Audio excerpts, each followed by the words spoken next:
Hi, my name is Chanel Gonzalez, and this is my cell cycle modeling activity. This is my setup.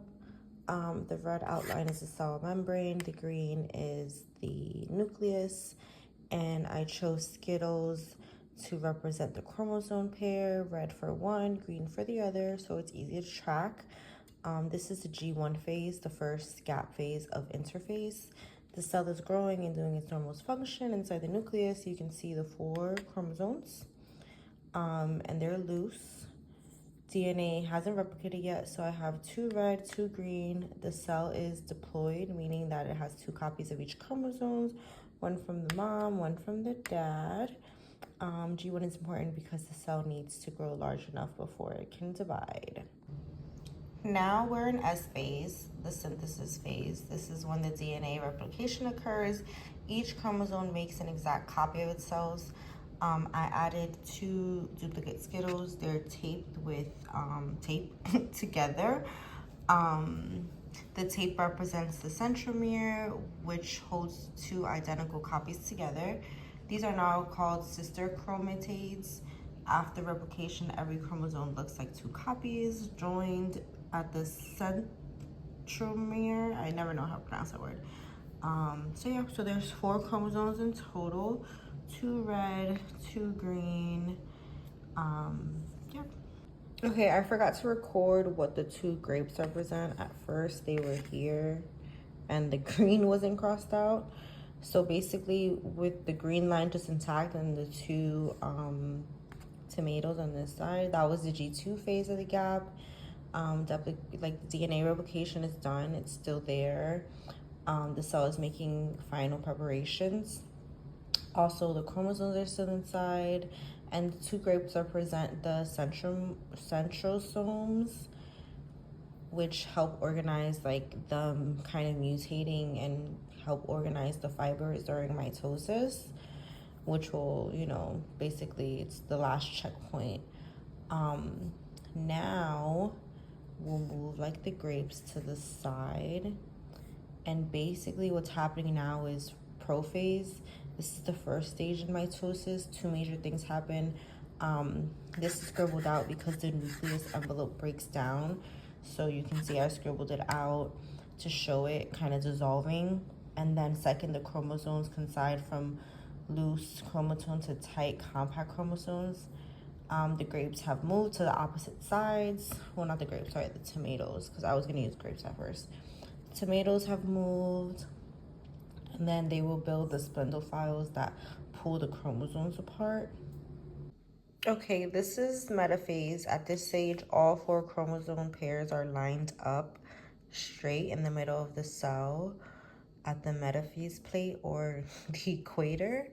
The spaghetti pieces represents the spindle fibers, which extend from the centrosomes at each end of the cell to the centrosomes of the chromosomes. This alignment is important because it helps make sure each new daughter cell receives the correct set of chromosomes when they separate. So basically, the cell's way of making one last check to ensure everything is correctly before, like, it continues to divide.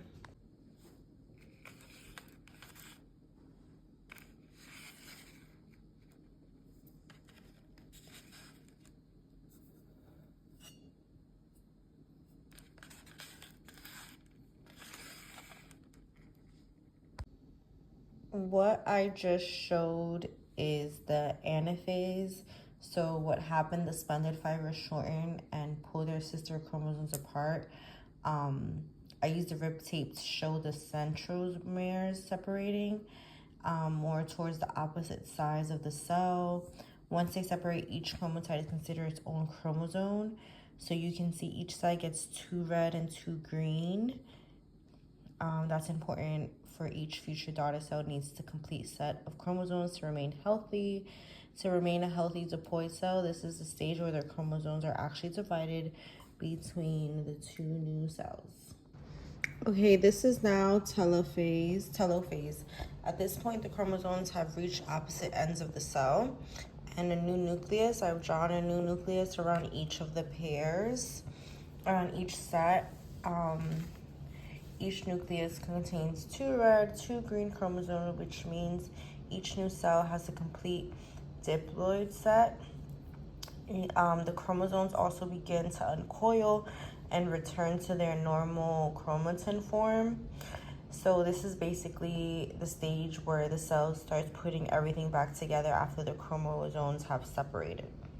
Okay, this is cytokinesis, the final step of the division. It's technically separate the mitosis and its stage where the cytoplasm splits into two forms.